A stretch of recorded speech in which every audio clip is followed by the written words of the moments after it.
Hello and welcome to Chahal academy. स्वागत है आपका unlocking the early medieval history based on the R S Sharma in NCERT. आज हम जुड़े हैं लेक्चर नंबर 5 और आज हम बात करेंगे भारत के नॉर्दर्न डायनेस्टीज की, जो कि बहुत इंपॉर्टेंट रही अर्ली मिड में, और फिर मिड में किस तरीके से उनका इम्पैक्ट हमें देखने को मिला।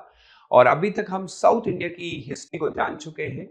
अगर आपने इससे पहले के लेक्चर्स कंप्लीट नहीं किए, आई काइंडली रिक्वेस्ट आप वो पहले देख लीजिए। और आज जिस टेरिटरी और जिस डायनेस्टी के बारे में पढ़ने जा रहे हैं, एक बहुत ही विशाल रूलर जिनके बारे में आपने बचपन से पढ़ा है, और final and last Hindu ruler, powerful Hindu ruler, Harshvardhan. आखिर कौन थे हर्षा? किस डायनेस्टी से बिलोंग करते थे? क्या ऐसे रीजन हुए कि हर्षा को इस लड़ाई में आना पड़ा? कैसे हर्षा ने कनौज को कैप्चर किया और बाद में इसी कनौज को बहुत ज्यादा स्ट्रांग बनाया? आखिर क्यों कनौज बाद में डिक्लाइन हुआ और क्यों पुलकेशिन सेकंड से उनकी हार हुई? क्या लिखते हैं कीर्ति वर्मन उनके बारे में? और बाण भट्ट किसके बारे में इंफॉर्मेशन देते हैं? क्या ह्यूम संग ने हर्षा की मिलिट्री के बारे में कुछ कहा? ये सारे ऐसे सवाल हैं जो यूपीएससी आपसे पूछता है। इस वीडियो में मैं कोशिश करूंगा कि आपके इस सारे सवालों के जवाब आपको मिल जाए। लेकिन सबसे पहले जानना चाहते हैं कि आखिर हर्षा काम किसके पास कर रहे थे। आप सब जानते हैं कि after the decline of the Gupta umpire, ये डायनेस्टीज काफी सारी छोटी छोटी डायनेस्टीज, रीजनल डायनेस्टीज बन गई। गुप्ता के डिक्लाइन के बाद भारत के नॉर्दर्न साइड में मित्रिकास डायनेस्टीज, पशुभूति डायनेस्टीज, उसके साथ साथ वल्लभी के अंदर एक डायनेस्टी बन गई, मालवा रीजन के अंदर एक डायनेस्टी बन गई। उसके साथ ही हम लोगों को देखने को मिला कि इनके बीच में आपस में कॉन्फ्लिक्ट भी होने शुरू हुए, क्योंकि हुन के इन्वेजन के बाद गुप्तास डिक्लाइन हो चुके हैं। अब गुप्ता एकमात्र एक लेटर गुप्तास की तौर पे आपको मगध के अंदर देखने को मिलेंगे। आखिर पशुभूति क्यों दोस्ती करना चाहते थे बाकी डायनेस्टीज के साथ और एक डायनेस्टी को क्रिएट करना चाहते थे? आज मैं बात कर रहा हूं भारत के सबसे विशाल रूलर हर्षा के बारे में, हर्षवर्धन के बारे में, जिन्होंने कनौज को बनाया, कनौज को स्ट्रांग बनाया। लेकिन बाद में इसी कनौज की वजह से उनका डिक्लाइन भी हुआ। और फिर हमें यह देखने को मिला कि यह कनौज बाद में दिल्ली सल्तनत के अंदर चला गया। कनौज के बारे में अगर हम बात करें तो ह्यूमसंग ने हर्षा के कोर्ट में विजिट भी किया है। अगर हमें हर्षा के बारे में पता करना है तो हमारे पास बेस्ट सोर्स तो या तो चाइनीज है, और या तो हम पता कर सकते हैं उनके कोर्ट पोइट बाण भट्ट के अंदर, जिन्होंने काफी सारे हर्ष चरित्र के बारे में, यानी हर्षा की अचीवमेंट के बारे में भी लिखा है। और आप सब जानते हैं कि हमें ज्यादातर कोर्ट्स के पोइट के थ्रू ही हमें सारी ज्यादा इंफॉर्मेशन मिलती थी। अब हर्षा के बारे में अगर हम पता करें तो हर्षवर्धन जो डायनेस्टी है, जैसे ही Vardhan dynasty number of small dynasties यानी कि गुप्ता डायनेस्टी के बाद छोटे छोटे एरियाज में बढ़ गए। ड्यू टू स्ट्रेटेजिकल इंपॉर्टेंस सब लोग ये चाहते थे कि कनौज को कैप्चर किया जाए।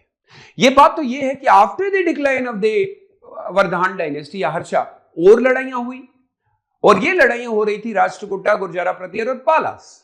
बात थोड़ी सी पहले हम ये कर लेते हैं कि ये रीजन अगर आप देखेंगे तो आपको पता चलता है कि 8 to 10 century Kannauj become a focal point. हर कोई कनौज को कैप्चर करना चाहता है।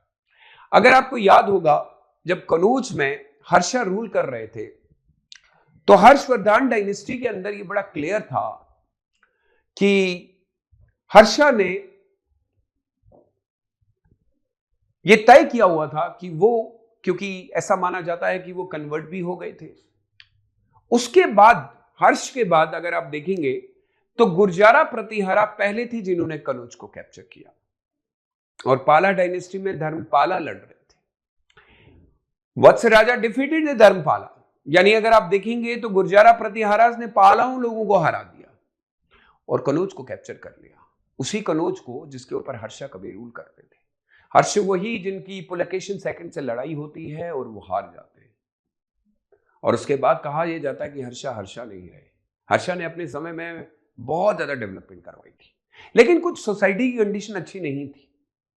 क्योंकि हर्षा के बारे में आप सब जानते होंगे कि वो अपनी बहन और अपने भाई के बदला लेने के लिए घोड़ा डायनेस्टी किंगडम, जो कि बंगाल का था, और बाद में उन्होंने फिर अपनी एक नई डायनेस्टी सेटअप की कनौज के अंदर। नहीं तो अगर अर्लियर आप वर्धन डायनेस्टी के बारे में पढ़ेंगे तो ये थानेश्वर का एरिया था। लेकिन उसके कनौज बनाने के बाद ही एक दौड़ सी लग गई कि हर कोई कनौज को पाना चाहता है। हर्षा के जाने के बाद गुर्जारा प्रतिहारास और पालास आपस में लड़ रहे हैं। जब पाला और गुर्जारा प्रतिहारास की लड़ाई चल रही थी तो राष्ट्रकूटा को लगा कि हम लोगों को भी कनौज को कैप्चर कर लेना चाहिए। इवन चोलास लोगों ने भी इसमें पार्टिसिपेट किया। बस ये समझ लीजिएगा, जब ये सारी चीजें हो रही हैं तो इस सिंध के रीजन से आपको देखने को मिलेगा कि बाहर के लोग आएंगे। अब आप ये देख लीजिए कि एक साइड से गुर्जारा प्रतिहारा लड़ रहे हैं, एक साइड से पाल डायनेस्टी है और एक साइड से राष्ट्रकूटा डायनेस्टी है, कनौज को कैप्चर करना चाहते हैं। ध्रुवा जो कि नीचे की ओर राष्ट्रकूटास के अंदर रूल कर रहे थे, उन्होंने जाके फिर से अटैक किया, यानी कि अब आप देखिए 3 लोग लड़ रहे हैं और उन्होंने कनौज के ऊपर जीत हासिल कर ली, लेकिन कुछ समय तक वो कैप्चर किया। तो धर्मपाला अब यहां से लड़ रहे हैं और ध्रुवा के देखिए return back to the Deccan, और उन्होंने धर्मपाला को नया किंगडम दिया, बोला कि आप यहां रूल करें एज ए फ्यूडेटरी। और धर्मपाला ने फिर से आने के बाद धर्मपाला की लड़ाई फिर से गुर्जारा प्रतिहारास के साथ हो रही है।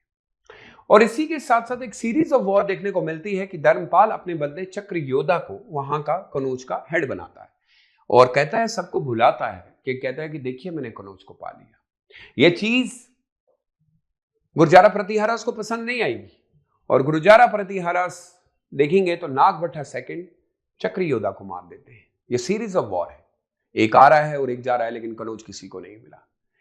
पालास वे डिफीटेड, और उसी के साथ साथ जब ये बात गोविंदा थर्ड को पता चलती है, यानी कि राष्ट्रकूटा डायनेस्टी की, वो इनको हरा देते हैं। Nagabhatta second victory was short, क्योंकि गोविंदा ने उनको बिल्कुल हरा दिया, गोविंदा यानी कि राष्ट्रकूटा। इसी के साथ साथ हमें देखने को मिलता है द प्रतिहारा इमर्ज, लास्ट में तो जीत तो गए and they themselves, but India by the end of the tripartite struggle पूरी तरीके से मुस्लिम इन्वेजन के अंदर चली गई थी। यानी इस कनौज की इस लड़ाई से किसी को कोई फायदा ही नहीं हो रहा था। इस कॉन्फ्लिक्ट से 1018 के अंदर अगर आप देखेंगे तो यहां पे अटैक होने शुरू हो गए, और उसके बाद अगर आपको याद होगा तो एक डायनेस्टी गढ़वाल डायनेस्टी बनी जिन्होंने कनौज को अपना कैपिटल बनाया, बट कुछ ही टाइम के बाद गढ़वाल डायनेस्टी भी इसको कंट्रोल नहीं कर पाई। अब ये दिल्ली सल्तनत के अंदर चली जाएगी। फिर 1993 के अंदर बैटल ऑफ चंडीगढ़ होता है, जहां पे गोरी अटैक करने की शुरुआत करता है, और इस तरीके से कनौज एंडिंग फेज के अंदर दिल्ली सल्तनत के पास चला जाता है। और finally later Mughal dynasty Kannauj को एज अ परफ्यूम इंडस्ट्री की तरह यूज करती है। यानी ऐसा लग रहा है कि जिस कनौज के ऊपर हमने बात की, जिस कनौज को हर्षा ने बनाया, जिस कनौज के ऊपर उन्होंने अपनी पूरी लाइफ सर्व कर दी, जिस कनौज का नाम श्रीलंकन क्रॉनिकल्स या आप अब चाइनीज में पढ़ लें, कहीं पे भी जिस कनौज के बारे में कहा जाता था, वो अब डिक्लाइनिंग फेज में था और अब आहिस्ता आहिस्ता कनौज से फोकस सीधा दिल्ली की ओर जा रहा था। हम ये मान सकते हैं कि इस लड़ाई में सबसे ज्यादा नुकसान इंडियन रीजनल डायनेस्टीज को हुआ। अगर उस समय गुर्जारा प्रतिहारा, राष्ट्रकूटा और पाल डायनेस्टी आपस में मिल जाते तो जो इन्वेजन हो रहा था उसको रोका जा सकता था। अब हमें देखना होगा कि आखिर इसके बाद क्या हुआ। अब हम कंप्लीट मिडाइवल हिस्ट्री के अंदर आ चुके हैं, जहां पे हम दिल्ली सल्तनत के बारे में पढ़ेंगे।